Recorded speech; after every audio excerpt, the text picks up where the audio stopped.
साथियों नमस्कार, जोहार। आप सभी देख रहे हैं जीटी रोड लाइव। मैं निशा नायक। झारखंड एक ऐसा राज्य जिसकी पहचान सिर्फ उसकी प्राकृतिक सुंदरता से नहीं बल्कि उसकी आदिवासी संस्कृति, परंपरा और संघर्षों से भी होती है।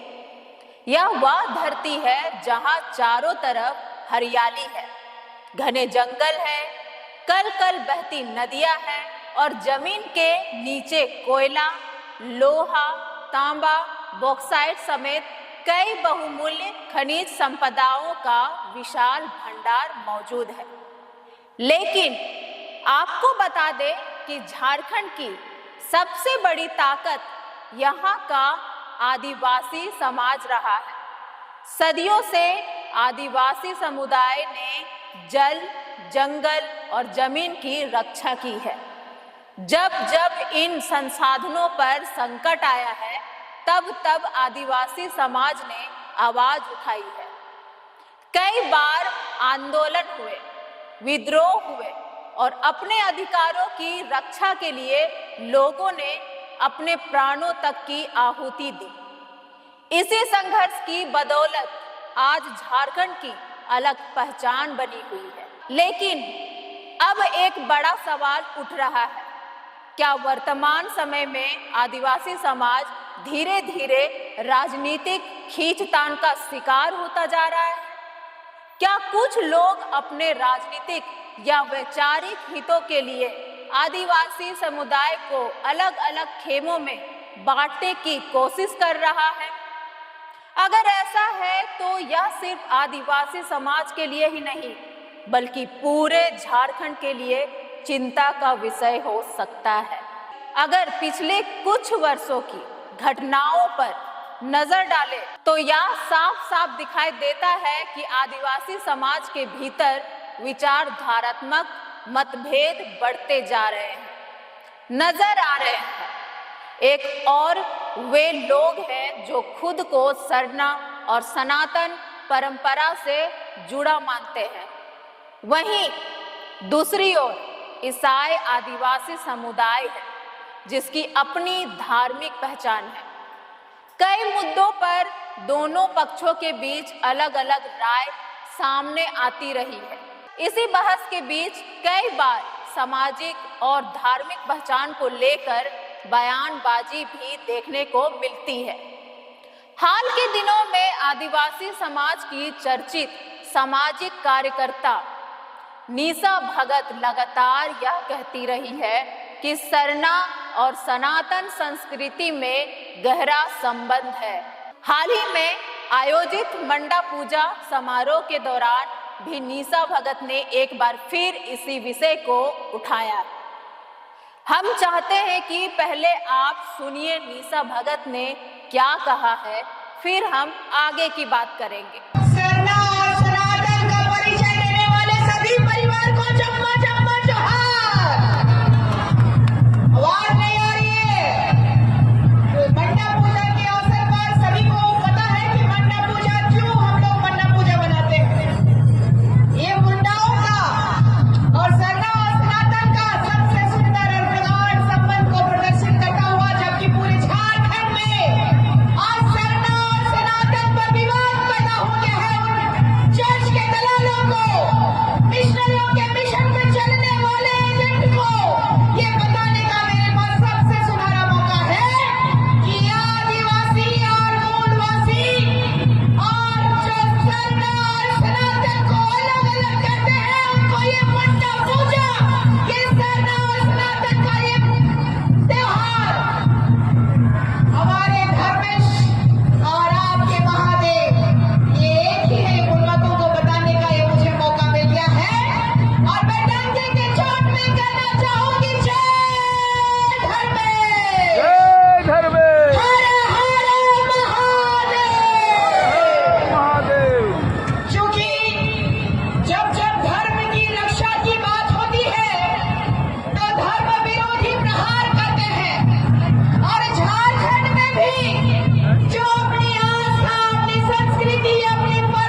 बांग्लादेश और कई टुकड़ों में हमारे भारत को खंडित करने वाले एक गांधी परिवार से ये आदिवासी बेटी कहती है, धर्म की बात करने वाले और धर्म के नाम पे सरना और सनातन को कमजोर करने वाले और ईसा और मूसा को बढ़ाने वाले लोगों को मैं पूछना चाहती हूँ, क्या ये लोग भारत हमें वापस करेंगे बिना खंडित किए हुए?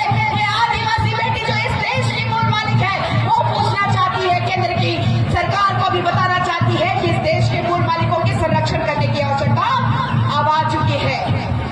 जो लोग पिछले 2 साल से चाहे जमीन दलाल हो चाहे चर्च के दलाल हो लगातार प्रहार कर रहे हैं आपकी बेटी पे, कहते हैं कि चरित्र की बात और इनको कोई कुत्ता नहीं पूछने वाला। ये लोग कह रहे हैं कुत्ता नहीं पूछने वाला, मतलब समझ रहे हैं कि ये लोग हमें जानवर से कंपेयर कर रहे हैं।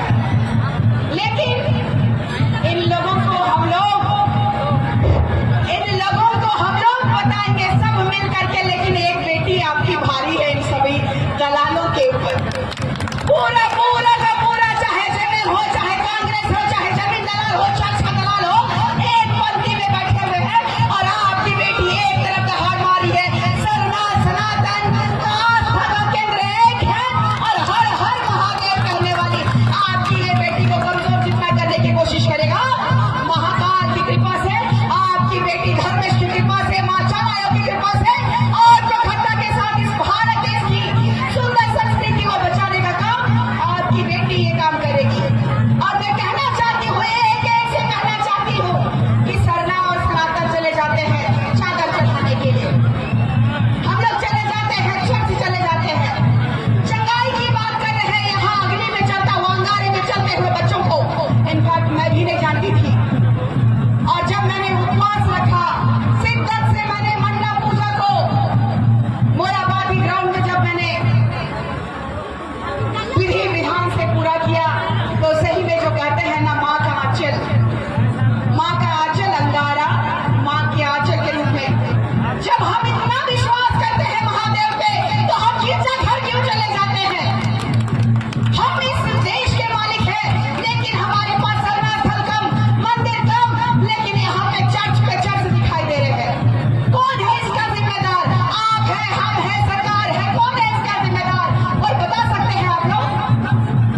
इस झारखंड के राज्य के माननीय मुख्यमंत्री हेमंत सोरेन जी लिखते हैं कि मैं हिंदू हूँ। माननीय हेमंत सोरेन जी लिखते हैं कि मैं हिंदू हूँ और सरना और सनातन को मिलाने का काम ये ईसा और मूसा की सरकार कर रही है।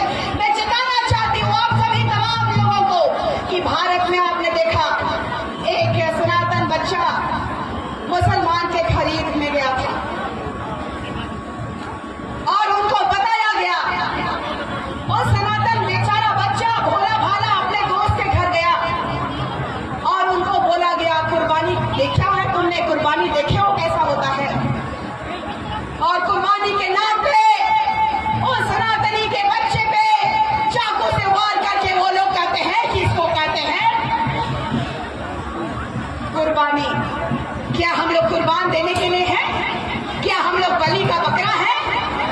क्या हम लोग जानवर हैं? धर्म की रक्षा करोगे कि नहीं करोगे? कोई के स्वर में कहिए सरना सनातन एक है, सरना सनातन। और जो भी इसके बीच में आएगा, इन जिहादियों को, इन काफिरों को, ये दोनों हमारे भारत देश में काफिर है, ये ईसा और मूसा वाले, हमने प्रेम किया और इन्होंने हमारे साथ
करना चाहती है। इतना ही करके अपने शब्दों को विराम देना चाहूंगी और मैं कहूंगी कि परिसीमन का जो गोल गोल का अभी जुमला दे रहे हैं चर्च के दलालों के साथ बैठ करके आदिवासी हितैषी, आदिवासियों के सबसे बड़े वाले नेता कहे जाने वाले राजा सियार बहादुर तिर्की, उनको भी आपके मन से मैं ओपन चैलेंज करती हूँ कि आए और गिरजा घर में जिस तरीके से अपनी बेटी का संस्कार उन्होंने दिया है, उन्होंने चर्च में अपनी बेटी को शादी किया, जबकि वो आदिवासी थे। धर्मांतरण किसान ऐसे लोग डरा रहे हैं आदिवासियों को कि सीट कम हो जाएगा।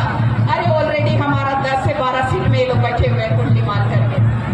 बैठे कि नहीं बैठे? सीट कम हो जाए, लेकिन हमको रियलिस्टिक चाहिए, रियलिस्टिक होना चाहिए। ये जो लोग दोगले प्रवृत्ति के हैं, जिसके 2-2 बाप है, 3-3 बाप है, इनको हमारे लोगों को, ऐसे लोगों की आवश्यकता नहीं है। जो विदेशी धर्म को मानने वाले, यरूशलेम को मानने वाले, इस धरती के पैदाइश होते हुए दोगलेपन की निशानी को दिखाने वाले लोगों को हमें समाज से बहिष्कार करना होगा। इतना ही कहकर अपने शब्दों को मैं विराम देना चाहूंगी और तमाम ठाकुर गांव के बड़े छोटे जनप्रतिनिधिगण, अगुवागण, सभी प्यारे दुलारे हमारे बुजुर्गों को मैं प्रणाम करूंगी, छोटों को मैं प्यार देना चाहूंगी और अंतिम बात कहना चाहूंगी, जय धर्मेश, हर हर महादेव, हर हर महादेव। और एक बात बोलने का बहुत मन कर गया। अब देखिए इन लोग को बुड़बक लोग, गिरजाघर का लोग कह रहा है कि महादेव जो है और पवन पुत्र हनुमान जी जो है, इनको सनातनियों ने चुरा लिया। कभी सुने हैं आपके भगवान को चुराते हुए? किसने आपको मना किया है? आज भी मैं गुमला गांव से बिलोंग करती हूँ और उसी आंजन धाम से बिलोंग करती हूँ और वहाँ आज भी हमारे महान पूजा करते हैं। आज भी हमारे सनातनी पंडित दोनों पूजा करते हैं। तो हमारे बचपन से जो संस्कार मिला होगा, और लोहरदगा के माननीय विधायक कहते हैं कि हमको बचपन में डर लगता था तो हम हनुमान चालीसा पढ़ते हैं, लेकिन जैसे वो स्टेज में आते हैं कांग्रेस का, वैसे कहते हैं कि हम तो हिंदुए नहीं।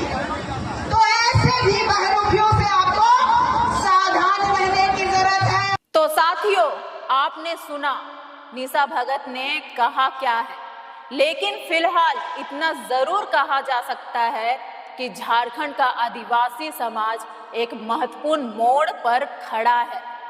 आने वाले दिनों में यह बहस किस दिशा में जाती है और इसका समाज व राजनीति पर क्या असर पड़ता है, यह देखने वाली बात होगी।